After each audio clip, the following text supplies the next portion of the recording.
What is up, everyone? Welcome back to my YouTube channel. Today we'll be reacting to Dear Ferrari. You're out of excuses now. No comment. This was requested by one of my Patreon members. I was gonna say I have no idea what I'm getting myself into here, but we all know how Ferrari can be with their strategies and races and so forth. So I can only imagine what I'm getting myself into here is what I should say. But this video came out like a month ago. We're now like 2 weeks away from starting the 25 season. So who knows what is going to come up in this video, which races they might be talking about. I don't know. I'm just going to shut up and we'll get straight into it. It's January 2020 and a single share in Ferrari is worth €157. 5 years later, Whoa. It's 168% up.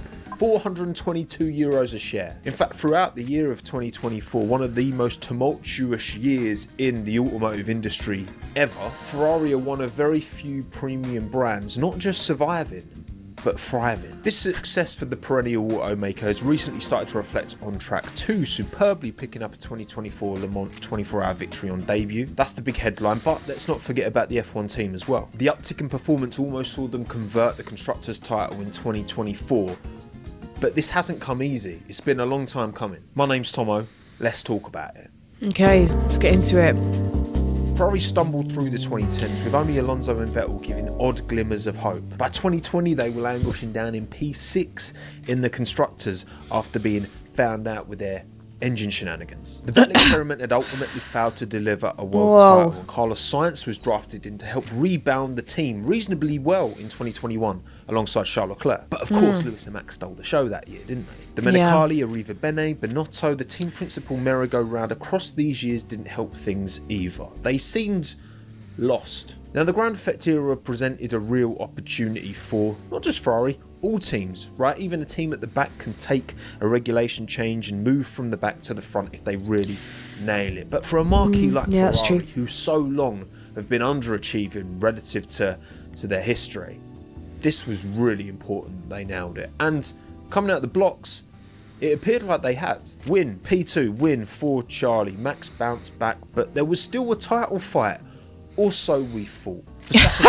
Let's just not. Let's not go there. I would cry. 2023 in a way that arguably Formula 1 has never been dominated before, at least not in the modern era. And 2024 started in a similar vein too, before a genuine competitor to Max finally emerged, but they weren't wearing red. Instead of promising inexperienced at the sharp end, Lando Norris appeared to have the package to not only match Max, but beat him. Yet while most of the media narrative was fixated on the Lando story, Ferrari quietly went about their thing. They won in Monza, they won in Monaco, they had their moments. And if not for a they definitely did in Spain that cost the team 2 to 3 months of development. There were some races I was watching and I was like, I didn't know who to root for, Ferrari or McLaren. Like, they were both at it. 16 seasons. And maybe Charles Leclerc could have legitimately challenged for the 24 world title. He didn't in the end. Will Ferrari reflect in the future on 2024 as a missed opportunity? I think they will.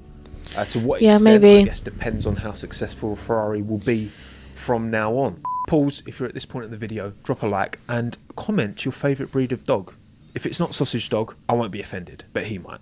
Because if 2024 is the closest they get for another 10, 20 years, then they absolutely will look back with plenty of regret. But that remains to be seen. Now we are in 2025. I was going to say, but now they have Sir Lewis. So where's that going to go? Scuderia Ferrari, Formula 1 drivers, mad exciting, highly valuable, immaculate vibes all round, I say. Like, the media for all this week has been absolutely insane, hasn't it? We've seen him in his red overalls, we've seen him on the track at Fiorano, we've seen him outside all suited and booted, looking like a Peaky Blinder. Phenomenal. Look, like him or not, the Lewis Hamilton effect is huge and you cannot deny it, and him being part of Ferrari only further amplifies his star power. You're taking the star driver of this sport and putting him in the star team. Add that on top of what is already anticipated to be one of the greatest F1 seasons of all time in 2025. The ingredients. I just cannot get over seeing him in red. It's like hyper competitive at the front. After seeing him at the same team for like 13 years, it's crazy. It just feels like all the stars are particularly aligning at Maranello.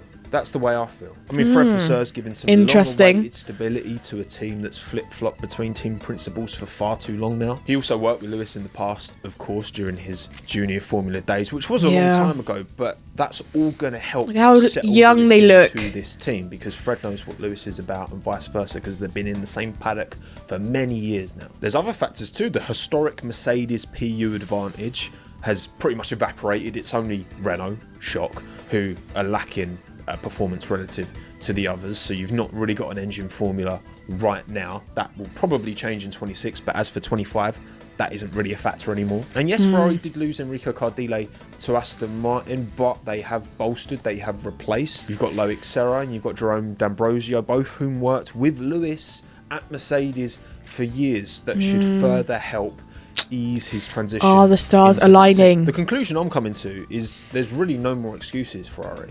I think 2025 is the... Even Angela has returned to look at the Ferrari instability at Red Bull, the inexperience at McLaren, with Lewis, so you inconsistency at know. Mercedes, and quite frankly, the incompetence at Aston Martin. These factors are all to varying degrees true now, but that won't be the case forever. In my opinion, Ferrari should be entering 2025 as favourites. It won't be easy, Wow, obviously. bold. I'm not saying that, but they've got all their ducks in a Actually, row. it's not They've that got all the bold equipment with Lewis necessary in the team. to get it done. Now, of course, Charlie versus You would Louis is expect going to it. be the most closely scrutinised teammate pairing maybe since Yeah, I can hear the arguments and the drama already. Compare Charles to Senna, try to compare Charles to...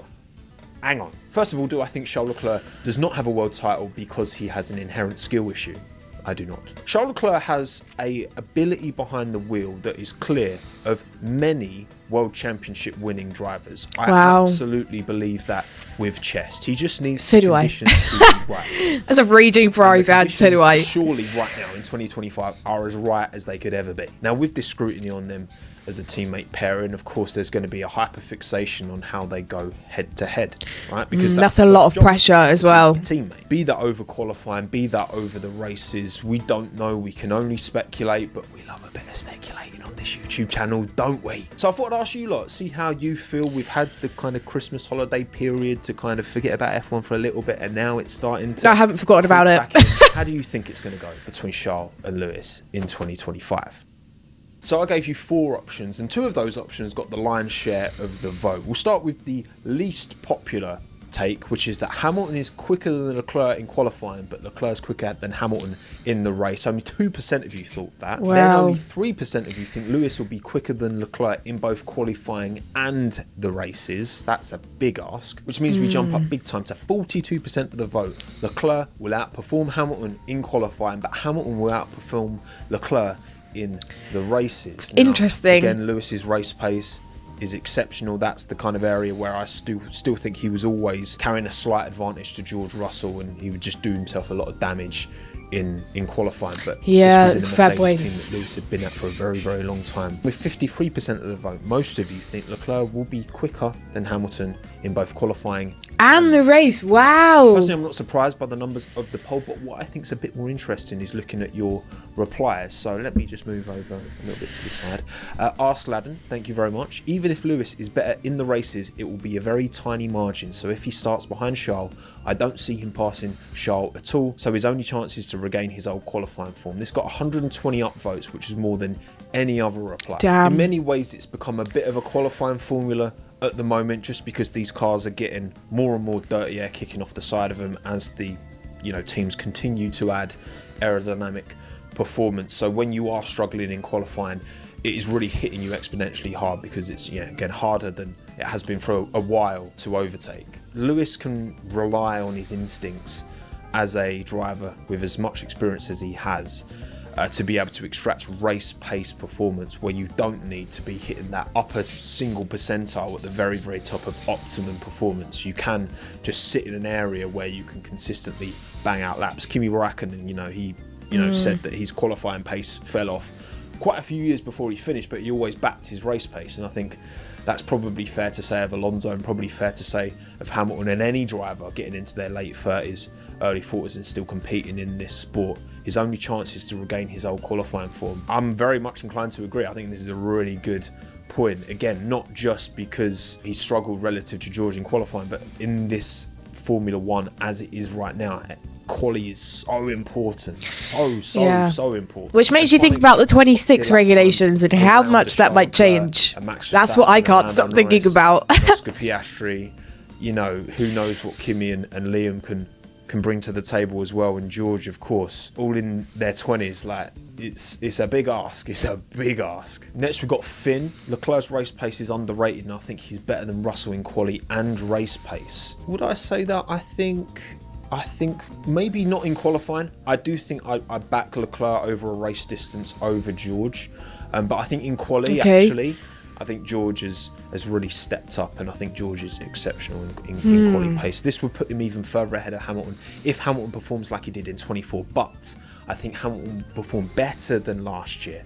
I'm still saying Leclerc will get the upper hand on him. This is a really good nuanced take, Finn. I appreciate this, because I do think as well, obviously Lewis knew he was leaving Mercedes. You're going to feel that insecurity. You're going out the door. What are the team keeping from you? Blah, blah, blah. Like, I do think they were prioritising George. And we also... Leclerc's been with Ferrari for years. Okay, not years, but like... He's been there since... like 2019 or so. That's like 6 years now that he's managed to get comfortable with the team. He knows the ins and outs of the car. I'm not saying that Hamilton doesn't know the ins and outs of the car, because obviously he's been in the sport for years. But I mean, Leclerc knows the ins and outs of the Ferrari and like how it works, blah blah blah. So Hamilton does have like all this experience.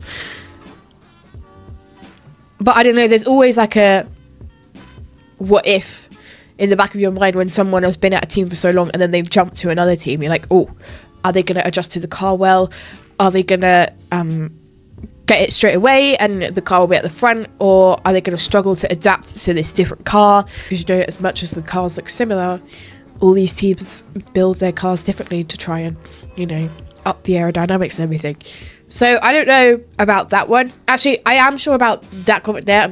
He says, I'm still saying Leclerc will get the upper hand on him. I do think that's true. Maybe for like the first few races anyway, until Hamilton maybe gets comfortable.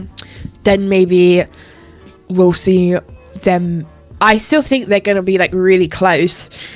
Like if, say, Leclerc's third, then I think Hamilton will be like fifth.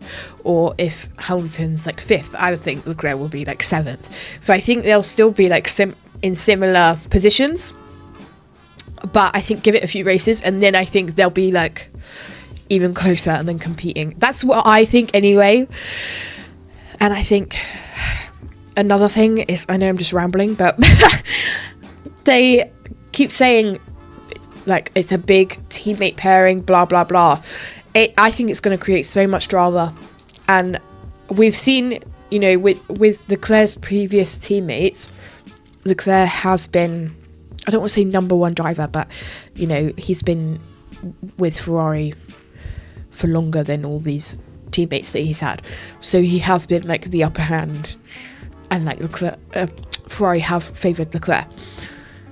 But going into 25, because Ferrari now have secured Sir Lewis, I am worried going into races that, you know, like last year when McLaren had a few questionable moments where they couldn't decide which driver to pick to win the race and blah, blah, blah. I think that Ferrari might struggle to decide who they're going to pick. That's just my thing. And I think that will cause a lot of drama off the track. Not so much on the track, but off the track. That's where I see that going. But you can disagree with me in the comments, but yeah, that's where I see that going. Like, it's pragmatic. It'd be naive for them to not. That's literally what Mercedes should be doing as a team. It's nothing personal. I agree that this new team, it's going to revitalise and give Lewis something new and exciting. And he knows they're going to give him the car based off of where Ferrari is in 2024 as well, a consistent car. You know, because you look at how Ferrari ended the season and they were exceptional. Is Leclerc going to see this as a real opportunity in 2025? Because he absolutely should. absolutely should. Like, fair enough, going into 2024, Charles may not have really believed he had a chance at a title. Turns out he did have a chance at a title, and it didn't happen. But he will absolutely believe, I think, for the first time probably ever in his career, that he's got a genuine shot at a world title going into a season. But I like this, Finn. This is a good take. This is a very good take. Next, we have the Flying Donkey Punch. Some of your names, honestly. Chuck's the second best driver on the grid after Max. I agree. He's comfortable in his environment and understands the car. I can't see how Lewis is realistically going to better him over a season. It's a good point. Obviously, over a season. That's what I just said. It isn't just about the first 2, 3, 4, 5 races. It's 24 Grand Prix. So it's 24 opportunities for Lewis to get a bit more experience in the car. And you got to think that the gap between two of them in race 1 in Australia might be different than it is in race 24 in Abu Dhabi. That was a good reply, actually, to Flying Donkey Punch from Bobby Motto. It's funny seeing people argue over this, considering Leclerc himself has repeatedly implied this in interviews, and the way he heaps praise on Max. Leclerc is a multi-World Drivers' Championship level driver, being overshadowed by 2 multi-driver championship GOATs. That's a really good point. You're only as good as the drivers around you. For example, you can have an F2 season where you might win and perform really well, but if the caliber of the drivers around you isn't great, then that makes you look better. But if the caliber of drivers around you is exceptionally high, like Nick De Vries when he finished 4th in F2 during that 2018 season when George won it over Lando and then Alex. Like, De Vries is not a bad driver. I know it didn't really go well for him in F1, but he's excelled in Formula E, done well in sports cars. It's always a relative game. It's a relative game with car development. People say cars go backwards. Cars don't really go backwards. They just don't progress as much as other teams. So relatively they go backwards. But it's the exact same case with drivers. And I think in this day and age now, today, with Alonso on the grid, with Hamilton on the grid, but also your Verstappens, your Norrises, your Leclercs, your Russells. I do think we've got arguably the greatest pool of drivers together. I don't know, maybe let me know in the comments below. Which year of F1 had the greatest drivers if you added all their quality of all the drivers in that season together? What year would be the highest? Because I feel like... Well, okay, I'm going to pause it again. Just commenting on that, replying to that. I obviously was not watching pre-2017. So yes, I know about all the greats and the legends and blah blah blah, but I wasn't watching the races then, so I can't really sit here and say this pool was the best quality of drivers in like 1994 or whatever, because I wasn't watching then. I don't know what it was like to follow a whole season and watch these drivers each race and see how it all went and blah blah blah. So I'm only going to comment on like 2017 upwards. But I do think like last season, I mean, we did have the most amount of different drivers winning in a season historically ever in F1. They even said that themselves on their socials and stuff. That in itself should tell you, okay, maybe not that in itself, it should tell you that, greatest qualities of the grid, whatever. But I do think, like he said, that I do agree with him, we do have a really great pool of drivers at the moment. So, I don't know. But if you're watching pre-2017 and you're watching this video, tell me in the comments what you think. Because I obviously can't really comment on, like, the early 2000s or whatever, because I was not watching. Right up there at the moment. Barely losing out to those two in substantially better machinery is nothing to apologise for, nor does it downgrade how incredible Leclerc is. His time is coming, and very possibly this year.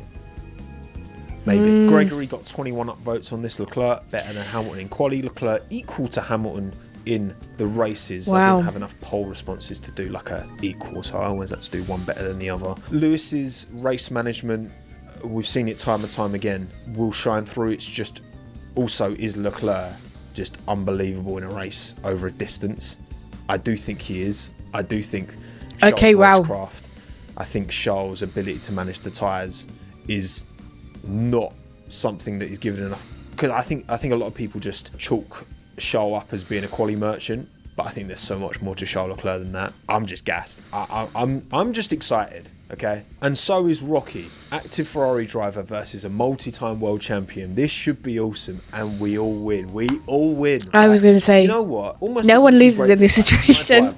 Everyone is so excited. Up there in the fight, right? He's in a Williams. He's not going to be up there in the scrap, because I can just genuinely take it all in and enjoy it. And I think far too often fans of drivers who are in these battles get so caught up in the toxicity of the online debate that, oh my god, say that again, please. Take some of the, say it louder for the people in the back. The enjoyment away from it. If things start to get a bit dicey between Charles and Lewis, and this is a message to Charles and Lewis fans here, for your own sake, don't let it become this shit show, because there's always going to be people who are engaging in this nonsense online and I just said that there's going to be so much drama. Just for your own sake, just let them cook, have your competitive rivalry, but just enjoy it, right? We all win. Like Rocky says, we can all win. Carlos says if that Ferrari gives Hamilton any amount of confidence, it's going to be serious trouble for the grid. Confidence is a really key, important word. We know Lewis's natural inherent style doesn't really align with ground effect, because he's quite aggressive on the wheel, quite aggressive on the pedals, wants to attack the corners. But there are nuances between the cars, of course, and maybe the inherent Ferrari style. And we know Charles likes a car on the nose as well. We know he's quite an aggressive driver, so perhaps that will fit quite naturally with what Lewis enjoys from a car. We know that none of these drivers who are from the old school enjoy these cars compared to, you know, the late 2000s, early 2010 cars, where obviously there were a lot more, the noise for one thing, but a lot more small, nimble, agile. If you can give the driver the confidence to pull it out, then Lewis is one of the drivers you back above anyone to pull it out when it's needed. Muke says landsliding qualifying closer in the races, Charles will have a statement season, and depending on the other teams could well fight for a World Drivers' Championship. Will be interesting to see how Lewis will cope with not being the front runner in a team fighting for the championship. I think, you know, Lewis, the last time he had a teammate that was matching him before George fairly consistently was probably Jenson Button during their time as teammates at McLaren, but that wasn't really a championship competitive car, was it? Obviously Seb was doing his thing. Interesting. And Fernando got close in his Ferrari, but the McLarens weren't really part of that. And look, I think as well, Lewis is in the twilight of his career. He knows this is his last contract. This is his last opportunity to win a 8th world title. Maybe a fresh perspective he will be bringing into the season. He knows what he's up against Charles. I think Lewis would be the last person to underestimate what Charles Leclerc can do as well. I really don't. I don't think he's naive at all, Lewis. I think he's very, very switched on. It depends if a big gap between them starts, opens up early doors. I think confidence, like we've said before, is a huge thing. If it starts fairly close between the two of them, then bodes really well for Lewis, because he'll just keep getting more and more confident, ideally, hopefully, in the package underneath him. If Lewis starts going out in Q1s and Q2s early doors, that's where it could be a tough watch at times. Hopefully that's not the case. I hope not. We'll see. That guy Gloomy says, call me delusional if you want, but I do think Lewis will be faster on Sunday by the end of the year. By the end of the year is an important caveat there. Again, 24 Grand Prix are a lot of Grand Prix. You know, Lewis. Because I did say that. I did say they may be distant from each other in the first couple of races, but I do think that, you know, throughout the season they'll get closer and closer. But will Lewis end up above Charles by the end of the season? I don't know about that bit, but I do think that the way I think it will go is they'll be like a couple of positions apart from each other at the beginning, and then like throughout the season, like towards summer break and then after summer break and blah blah blah, I think they'll be really close on the grid. They'll be like right next to each other, getting like double podiums and stuff like that. But I don't know if one will come out on top, if like Lewis will come out on top of Charles at the end. I'm not sure about that bit, but I do sort of agree with what he's saying there. Way more experienced by race 24 than he will be after race 1. Will he settle in? Will it be a quick, immediate adaptation? You know, you'll have had 3 days of pre-season testing. That's going to be huge. That's going to be huge, right? Maximise the mileage for Lewis in that car. We know obviously now it's 2025. Teams are going to be shifting their resource to 26 and beyond. Yeah. Will Ferrari throw everything at this year to try and get the driver's title done, the constructor's title done? Maybe with Charles, maybe with Lewis, to really maximise the opportunity, even if it means things don't start as quickly for 26. Hard to say. Then again, you know, Red Bull never really slowed down. But, sorry, I keep pausing it, but can you just think about that for a second? Charles has been at this team for like 6 years, right? Lewis comes in 25, and person that wins the Ferrari championship is Lewis over Charles, even though Charles has been there for like 6 years. That is like crazy to me, because like we all want Charles to win a championship at some point with Ferrari, but that would be so insane if the first championship that Ferrari win after so long isn't actually Charles and it goes to Lewis. Just keeping that for a second. That's actually mad. Although we've all been saying, yeah, this is like Ferrari's chance and Lewis's chance to get championship and 8th championship. That is also crazy to think that, you know, Lewis gets the first Ferrari championship after so long, and Charles is then like going into his 7th year with Ferrari and having not got a championship with them yet. It's like kind of sad to think about. In 2021, yet still smashed it in 22. But that was the Newey tax of him being the by far most prominent understander of what ground effect was. So Red Bull didn't need the massive, you know, early start. Imagine if Red Bull started early and didn't develop their car in 2021. They would have dominated even harder at the early ground effect era, wouldn't they? Call gloomy delusional if you want. Let them know in the comments. Craig says, I could be wrong, but does no one realise when you are checked out of a job like Hamilton was at Mercedes, you don't do as good?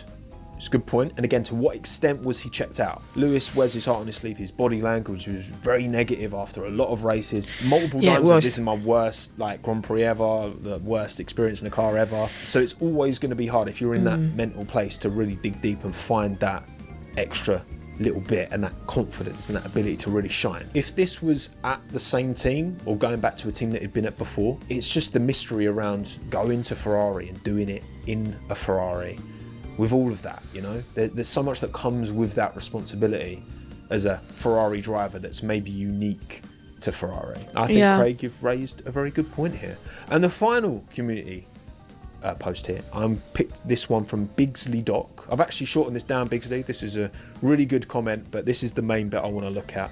Much as he had some outstanding performances in 24, I still think Leclerc is overrated. Wow, okay. I think Hamilton is going to be pumped up big time. I agree with that. I think he's going to be super motivated. You can't doubt that, and you could definitely question. You can see the big smile on his face already. Not cynically, but just deep down motivation that Lewis had during his last year at Mercedes. He clearly totally lost faith with Mercedes, and some time ago, likely when they didn't listen to him over the car design, which was particularly dumb on Merck's behalf, given the car was dog. And he's the most successful driver in the history of the sport. It must be a tricky one, right, for engineers, because you're working with these drivers. But also, these drivers aren't engineers, they're not aerodynamicists, and you have to strike a balance, I imagine, right? If you always just give the driver what they ask for, maybe that's not actually what is going to add performance to the car. It is a tricky one, but obviously with all of Lewis's experience and stuff like, you know, seat position and that is stuff that you feel like they should lean on the driver more, especially a driver with Lewis's experience. Maybe that's part of the reason he decided to walk, because he felt like Mercedes were trying to, you know, do things on their own too much. Bigsley says, I think Ferrari will suit him better. I think his presence there will really bring the team on. And I think that's a good point, right? The Lewis Hamilton effect, the presence within Ferrari, within Maranello. Carlos Sainz, a fantastic servant to Ferrari, no doubt. But Lewis Hamilton, come on. He's Lewis Hamilton. That's I love that. That's the argument everywhere. He's going to bring Lewis Hamilton. He's going to bring maybe an extra little percent or two from the team personnel at Scuderia Ferrari to maybe deliver something very, very special. I do think the pressure's on Charles more than anyone else. If you ask me, if he does get outperformed by a 40-year-old, definitely 100%. That's going to derail much of the hype and the belief that he is the guy to lead them forward. Not because that's any shade on Lewis Hamilton. Lewis should not be his prime at 40. Sorry, he shouldn't. And look, if he is, fair play to him. I'm wrong. I was wrong about Alonso. I thought when Alonso came back at Alpine, he was just going to be a shell of the man that he was before, and I was completely wrong. So maybe I'm going to get exposed again. At the end of the day, if Lewis does go on to win his 8th world title in a Ferrari, he would be proving a hell of a lot. I look at that big smile. He was not smiling like that towards the end of the season last year with Mercedes. Well, there was definitely some interesting points there. I'm aware that I probably made that reaction so long by pausing it every 5 seconds, but I don't even care. You guys know that Ferrari is my favourite team. As much as I'm sat here in a Lando jumper and Lando's on my wall, like Ferrari is my favourite team, and I really hope that they do all these aspects come into play this year and it works out well for them. I do think, like he said at the end there, it's a lot of pressure for Charles, and I think I said that quite a bit through the video because, you know, Lewis is Lewis. That is all that the argument needs to be. It's Lewis Hamilton, okay? Like, he's going to come in 8-time world champion. He's going to come in to this Ferrari, and yes, he doesn't have experience in the Ferrari. He's got like years and years of experience compared to Charles. So, I don't know, but I think we all win here. It's going to be really exciting to see what happens. We've got like 2 weeks till the season starts. I also really hope that Ferrari do well, because as soon as Lewis was announced for Ferrari, I booked tickets to Monza. So I really hope that, you know, Ferrari do well, and when I go to Monza, they get a Ferrari win, because I would actually cry if I went all the way to Monza and Ferrari did not win. But I did actually, I think that was definitely one of my favourite videos I've filmed on this channel yet, and that is saying a lot, because I post every day, and this channel I've been on this channel for just over a year now, so yeah, that was definitely in like at least my top 5 videos anyway. And I've never reacted to a video from this channel before, but it was actually really good and I really enjoyed it. So big thank you to my Patreon members for requesting this video. With that being said, if you have any other videos that you'd like me to react to, drop them in the comments and work my way through everybody's suggestions at the moment. If you did want to check out any of my other socials or become a Patreon member and get early access to videos like this or top priority over your suggestions, then you can do all of that down below. But I hope you enjoyed today's reaction, and I will catch you next time for the next one. Bye!